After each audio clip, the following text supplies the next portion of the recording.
funding. And that's what Kuhn is essentially talking about.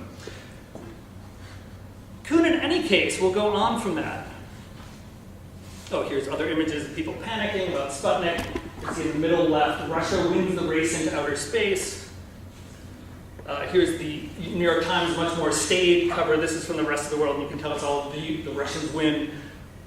The New York Times simply says, Soviet fire Earth satellite into space. It is circling globe at 18,000 miles per hour, which is to say like a missile. Tracking across the US 3 times. It's sending out radio transmissions. People can listen in on radio transmissions. It's a deeply terrifying phenomenon, and it led to a massive increase in US funding for the sciences, of which the kind of conference Kuhn is at is exactly a model, right? A conference in which we're going to try to figure out who's creating the United States and why. His basic argument will then be to say, if you're looking at science, basic science, as opposed to inventiveness, in fact, what you need is a norm and a set of standards through which people can find problems in the first place. And when they can find really good problems, that's when you can have real creativity. If you can't find the good problem, then you have in itself a problem, or rather, a lack of a problem. you have a failure to be able to create real creativity. Later in the Structure of Scientific Revolutions, he has a nice quote from Francis Bacon, where he says, truth emerges more readily from error than from confusion, which I think almost exactly summarizes his point here, right? When you're doing an exact form of science and coming across errors that you can correct, then you're provoked into thinking something very specific and thinking in general how to rethink a problem. When you're simply confused or simply trying to create something new for the sake of creativity itself, you're not doing that. And Kuhn essentially berates his audience by saying that they're missing that aspect of what they're talking about. Here's how he concludes. He says, most of you are really in search of the inventive personality, a sort of person who does emphasize divergent thinking, again, psychological speak from the 50s, but whom the United States has already produced in abundance. In the process, you may be ignoring certain of the essential requests of the basic scientists, a rather different sort of person to whose ranks American contribution has been notoriously sparse, right? That we're not succeeding in this. Since most of you are, in fact, Americans, this correlation may not be entirely coincidental. Right? It's a pretty nasty dig to have there. Thank you very much. I'll be leaving now. Your conference is not doing what it should. Kuhn thought that the reason for this is because the image of science that they had was false to begin with. The image psychology was based on, the image that they thought scientific creativity was modeled on, and indeed the entire way in which presumably psychology was constructing a worldview. What then is his antidote to this, or what is he going to say? And clearly here he's going to put forth the idea of an essential tension, the necessary balance between these two. He's going to say it's only isolating for continuating in concentration those loci of trouble of causes of crisis, which allows for fundamental advances in science. Right? So again, you need to first have a detailed body of people agreeing on something before you can start to see where the real problems are, in his view. In a way, I think even this, it's an interesting meditation on creativity. It's probably not that satisfying for you. You might be sort of wondering what the big deal is about what Kuhn is then saying. I think that's where we can turn to the structure of his book as a much more fundamental set of arguments for this. And so I was just going to note as an aside, the form of creativity Kuhn is somewhat disagreeing with is essentially one that would be associated with abstract expressionism, right? You know, sort of not abstract expressionism as it was practiced, which was itself part of a complicated translation of tradition, but abstract expressionism as it was received by the United States, right? This is the most popular artistic movement in the late 1950s.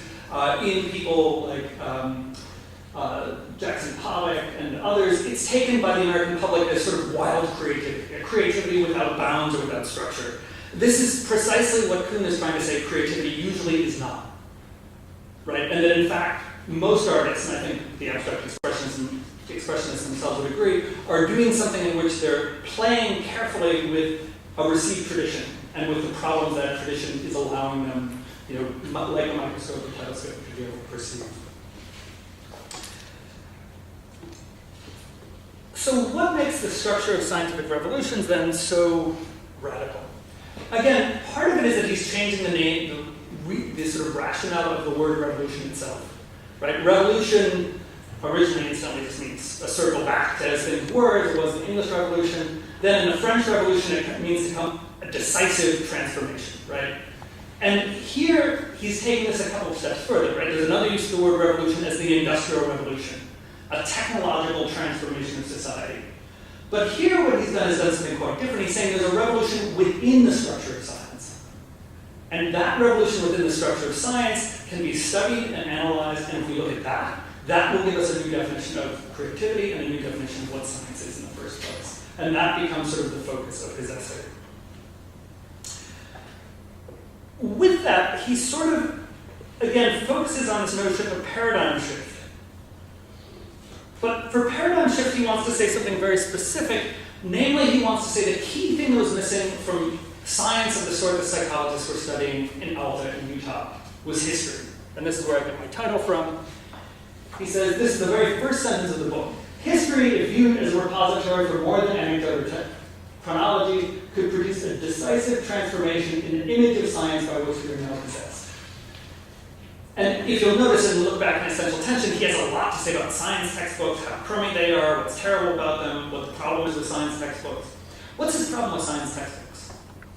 I mean, they seem to represent in both texts, actually, the problem he has with the image of science in his day.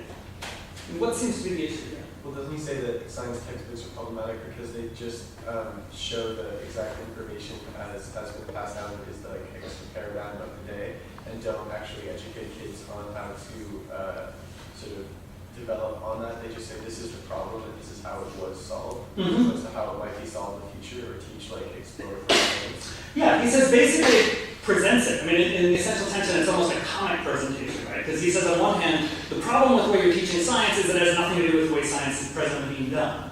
It just presents science as a settled body of information, and that settled body of information is more or less sort of revealed through the process of science as getting things correct. And within that, there's a cumulative development. But within that, what will be the function of history? Essentially nothing, right? History is just the history of people not getting it right until they get it right. So your textbook doesn't even have to present why you would study history or what history is.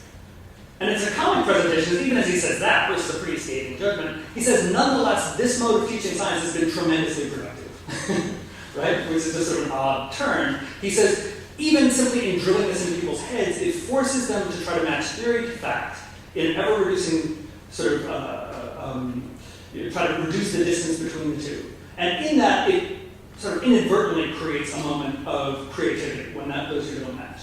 But basically, he's going to say we need to step back and look at how this has happened in the past, and we'll see the historical development of that, in fact, has been a creative process in itself.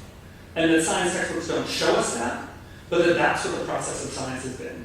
And that's why he says at the beginning of the next paragraph, even from history, that new concept will not be forthcoming if historical data continue to be sought and scrutinized, mainly to answer questions posed by the unhistorical stereotype drawn from the science text. Right? And so his goal will be to say, what we need to do is think about this as a historical development.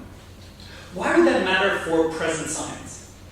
I mean, if on one hand he's saying, it worked pretty well in the past, actually, to study science, and just, many of you I'm sure have taken science classes, well, this is exactly what you do. You just need to learn all of the basics of organic chemistry or physics in order to get to a certain point. And he's saying that actually works pretty well for what it does, but it actually is really bad for explaining scientific creativity. Why would that be? I mean, what would be missing in this concept? Or what would history do for science in a positive way? Let me put it another way. How does this sort of change the role of the scientist? Yeah?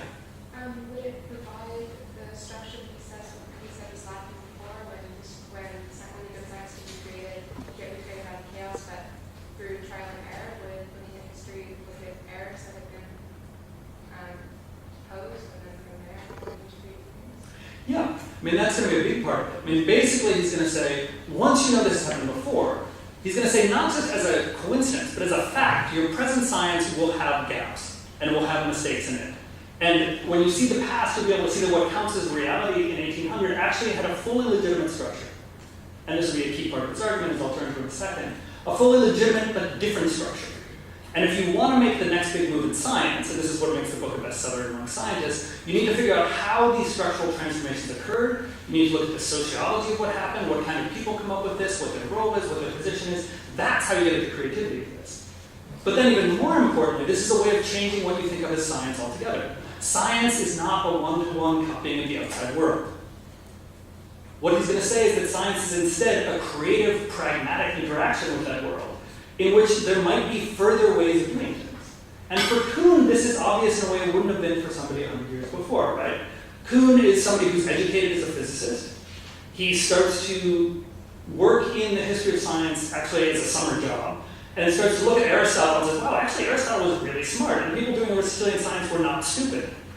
And yes, they were displaced by Newton, but I'm trained to be a theoretical physicist, so I'm studying Einstein. So I know that Newton was displaced by Einstein.